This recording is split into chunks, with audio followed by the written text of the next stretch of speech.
ഇപ്പോൾ കഴിഞ്ഞ തദ്ദേശ തിരഞ്ഞെടുപ്പിൽ കോൺഗ്രസിൻ്റെ അഭൂതപൂർവമായ വളർച്ച LDF പാളയത്തിൽ ശരിക്കും ഞെട്ടൽ തന്നെ ഉളവാക്കി. ആ വിജയത്തിൻ്റെ വെളിച്ചത്തിൽ വിലയിരുത്തപ്പെടുന്ന ഏറ്റവും പുതിയ സർവേയാണ് ഇപ്പോൾ ഗ്രൗണ്ട് സീറോ പുറത്തുവിടുന്നത്. LDF പാളയം ഭരണവിരുദ്ധ വികാരമില്ല എന്ന് ആവർത്തിച്ച് പറയുമ്പോഴും യാഥാർത്ഥ്യം ഭരണവിരുദ്ധ വികാരവും അഴിമതിയും ശബരിമല സ്വർണ്ണക്കൊള്ളയും അടക്കമുള്ള കാര്യങ്ങളിൽ അവരെ തിരിഞ്ഞുകൊത്തിരിക്കുകയാണ് ജനം.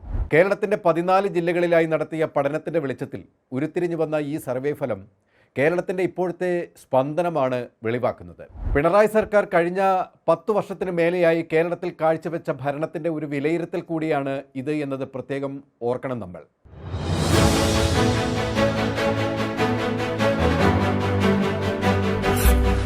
കാസർഗോഡ് ജില്ലയിൽ നിന്നും തുടങ്ങിയാൽ 5 നിയമസഭാ മണ്ഡലങ്ങളാണ് കാസർഗോഡുള്ളത്. 2021 LDF 3ഉം UDF 2ഉമായിരുന്നു എങ്കിൽ 2026 ആകുമ്പോൾ പുതിയ സർവേ പ്രകാരം LDF 1 സീറ്റിലേക്ക് ചുരുങ്ങുകയും UDF 4 സീറ്റിലേക്ക് ഉയരുമെന്നാണ് സർവേ ഫലം പറയുന്നത്. BJPക്ക് സ്വാധീനമുള്ള മേഖലയാണെങ്കിലും BJPക്ക് ഒരു അനക്കവും നടത്താൻ ഈ സാഹചര്യത്തിൽ ഇവിടെ സാധിക്കില്ല.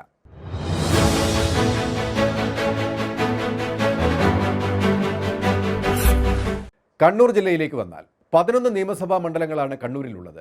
LDF 9ഉം UDF 2ഉം NDA 0 എന്നതാണ് 2021 കണക്ക് എങ്കിൽ വരാനിരിക്കുന്ന തെരഞ്ഞെടുപ്പിൽ LDF 9ൽ നിന്നും 5ലേക്ക് ഒതുങ്ങുകയും UDF 2ൽ നിന്നും 6 സീറ്റിലേക്ക് വളരുകയും ചെയ്യുന്ന കാഴ്ചയാണ്.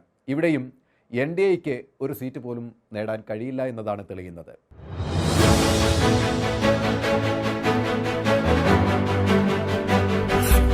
വയനാട് ജില്ലയിൽ 3 മണ്ഡലങ്ങളിൽ 3 സീറ്റും UDF നേടുമെന്നാണ് സർവേ ഫലം വ്യക്തമാക്കുന്നത്. നിലവിൽ മാനന്തവാടിയാണ് ഇപ്പോൾ LDFിൻ്റെ കയ്യിലുള്ളത്. അത് മുൻപ് കോൺഗ്രസിൻ്റെ സീറ്റായിരുന്നു താനും. മുൻ മന്ത്രി PK ജയലക്ഷ്മി ആയിരുന്നു അവിടെ ജയിച്ചു വന്നത്. ഇത് തിരിച്ചു പിടിക്കുക എന്നതാണ് കോൺഗ്രസ് ഇപ്പോൾ ലക്ഷ്യം വയ്ക്കുന്നത്. ഇവിടെയും BJP 0 നില തന്നെ തുടരും.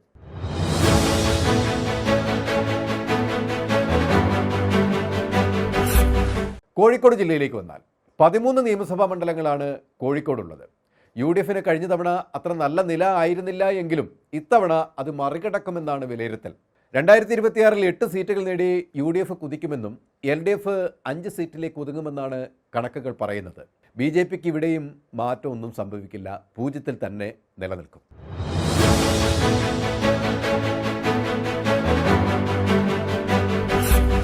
മലപ്പുറം ജില്ല ഏറ്റവും വലിയ ജില്ല എന്നതിനാൽ തന്നെ 16 നിയമസഭാ മണ്ഡലങ്ങളാണ് ഇവിടെയുള്ളത്. ഏത് തിരഞ്ഞെടുപ്പിലും UDFിന് നിർണായക സംഭാവന ചെയ്യുന്ന ജില്ലയാണ് മലപ്പുറം. മുസ്ലിം ലീഗിൻ്റെ സ്വാധീന ജില്ലയായതുകൊണ്ട് തന്നെയാണ് UDFിൻ്റെ ശക്തി കേന്ദ്രമായി മാറുന്നതും. 2025 PV അൻവറിൻ്റെ രാജിയെ തുടർന്ന് നടന്ന ഉപതെരഞ്ഞെടുപ്പിൽ UDFിൻ്റെ ആര്യാടൻ ഷൗക്കത്ത് വിജയിച്ച നിലമ്പൂർ മണ്ഡലം അടക്കം ഇവിടെയുള്ള 13 സീറ്റും UDF നേടുകയും അവിടെ LDFിന് 0 എന്ന കണക്കിലേക്ക് തകർന്നടിയുകയും ചെയ്യുന്ന അവസ്ഥ വരും. BJPയുടെ സ്ഥിതി പതിവ് പോലെ തന്നെ 0 ഇവിടെയും നിലനിൽക്കും.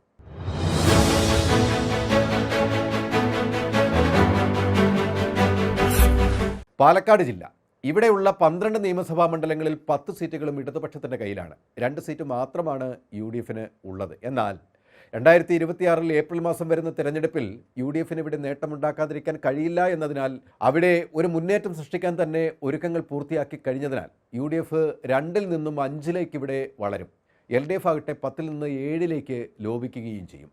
മലബാർ മേഖല കഴിഞ്ഞാൽ മധ്യകേരളത്തിലേക്ക് കടന്നാൽ തൃശ്ശൂർ മുതൽ കോട്ടയം വരെ 41 നിയമസഭാ മണ്ഡലങ്ങളിൽ നിന്നുള്ള നിർണായകമായ മുന്നേറ്റങ്ങളാണ് എക്കാലത്തും UDFിനെ അധികാരത്തിലെത്തിക്കാൻ ഘടകമായിട്ടുള്ളത് എന്നത് നമ്മൾ ഓർക്കണം.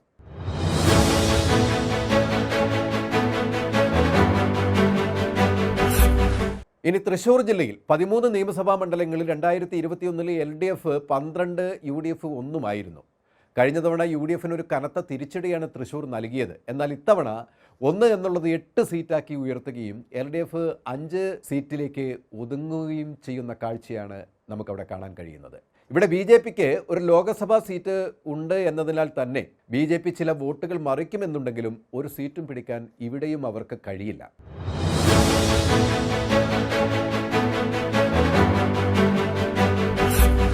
എറണാകുളം ജില്ല മലപ്പുറം പോലെ തന്നെ UDF സ്വാധീനമുള്ള ജില്ലയാണ്. 14 നിയമസഭാ മണ്ഡലങ്ങൾ ഇവിടെയുണ്ട്. ഇത്തവണ LDF 2ലേക്ക് ഇവിടെ ചുരുങ്ങുകയും UDF ഇവിടുന്ന് 12ലേക്ക് വളരുകയും ചെയ്യും.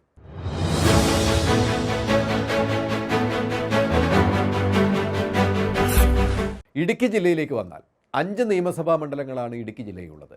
കഴിഞ്ഞ തവണ 4 സീറ്റുകൾ LDF നേടുകയും UDF 1-ൽ ഒതുങ്ങുകയും ചെയ്തിരുന്നുവെങ്കിൽ ഇത്തവണ അത് LDF 1-ലും UDF 4-ലേക്ക് കുതിക്കുകയും ചെയ്യും.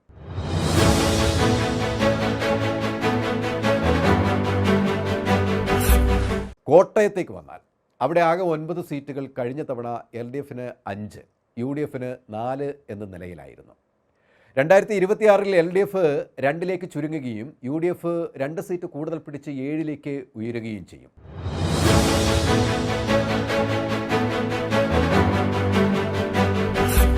പത്തനംതിട്ടയിൽ 5 നിയമസഭാ മണ്ഡലങ്ങളുണ്ട്. അതിൽ 5ഉം LDF ജയിക്കുകയായിരുന്നു കഴിഞ്ഞ തവണ.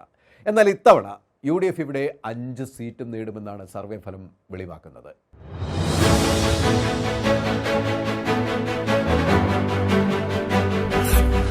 ആലപ്പുഴ ജില്ല 9 സീറ്റിൽ 8 സീറ്റും ഇടതുപക്ഷത്തിന് ഒപ്പം നിൽക്കുകയും UDFന് ഒന്നുകൊണ്ട് തൃപ്തിപ്പെടേണ്ടിയും വന്ന് എന്നത് 2021-ൽ യാഥാർത്ഥ്യമായിരുന്നു. എന്നാൽ 2026-ൽ 3-ലേക്ക് LDF ചുരുങ്ങുകയും UDF 6 സീറ്റുകൾ പിടിക്കും എന്നതാണ് കണക്കുകൂട്ടൽ.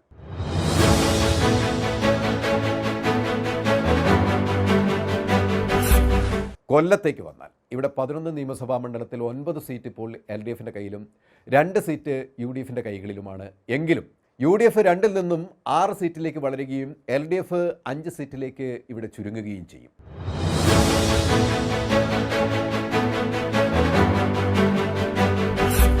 തലസ്ഥാന ജില്ലയായ തിരുവനന്തപുരത്തേക്ക് വന്നാൽ 14 മണ്ഡലങ്ങളാണ് ഇവിടെയുള്ളത്. കഴിഞ്ഞ തവണ 14-ൽ 13ഉം LDF ജയിച്ചപ്പോൾ 1 മാത്രമാണ് UDFന് കിട്ടിയിരുന്നത്.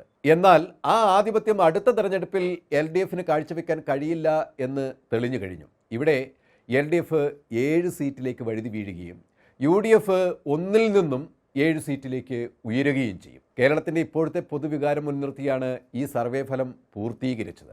ഭരണവിരുദ്ധ വികാരവും CPMൻ്റെയും നേതാക്കളുടെയും പ്രസ്താവനകളും അവരുടെ നിലപാടുകളുമൊക്കെയും അതിലുപരി സാധാരണ ജനങ്ങളെ പിഴിയുന്ന ഒരു സർക്കാരിൻ്റെ നടപടികളും ശബരിമല കൊള്ളയിൽ സർക്കാരിൻ്റെ പങ്കും LDF നേതാക്കളെ കള്ളക്കളിയും കൊറോണ കിറ്റ് അഴിമതിയും വയനാട് ദുരന്ത മേഖലയിലെ തരംതിരിവും ബ്രൂവറി അഴിമതിയും മുഖ്യമന്ത്രി വീണ വിജയൻ്റെ എക്സാലോജിക് അഴിമതിയും മകൻ്റെ പേരിൽ വന്ന ED നോട്ടീസ് മുക്കിയതും ഏറ്റവും അവസാനമായി PM ശ്രീ വഴി കേരള വിദ്യാഭ്യാസ പദ്ധതിയെ BJPക്ക് അടിയറവ് വെച്ചതും ഉൾപ്പെടെയുള്ള അഴിമതികൾ മനസ്സിലാക്കിയുള്ള ജനത്തിൻ്റെ പ്രതികരണമാണ് സർവേയിൽ പൊതുവെ പ്രകടമായത്. കേരളം അതിദാരിദ്ര്യമുക്തി പ്രാപിച്ച സംസ്ഥാനമായുള്ള പ്രഖ്യാപനം അതീവ പരിഹാസത്തോടെയാണ് കേരള ജനത കേട്ടത്.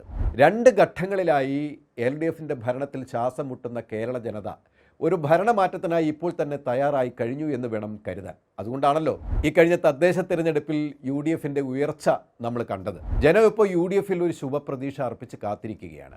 പ്രതിപക്ഷ നേതാവ് പറഞ്ഞ 100 സീറ്റിന് മുകളിലെന്ന ഉറച്ച വിശ്വാസം അത് ഇപ്പോഴത്തെ സാഹചര്യത്തിൽ യാഥാർത്ഥ്യമാകുന്ന കാഴ്ചയുമാണ്. അതിനുവേണ്ട എല്ലാ ഒരുക്കങ്ങളും നീക്കിക്കഴിഞ്ഞു UDF.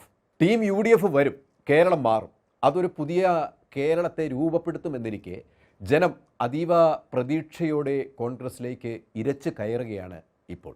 കൂടുതൽ വാർത്തകൾക്കും വിശേഷങ്ങൾക്കും ഞങ്ങളുടെ channel like, share and subscribe ചെയ്യുക. കൂടാതെ സബ്സ്ക്രൈബ് ബട്ടണിലെ ബെൽ ഐക്കൺ എനേബിൾ ചെയ്യാനും മറക്കരുത്.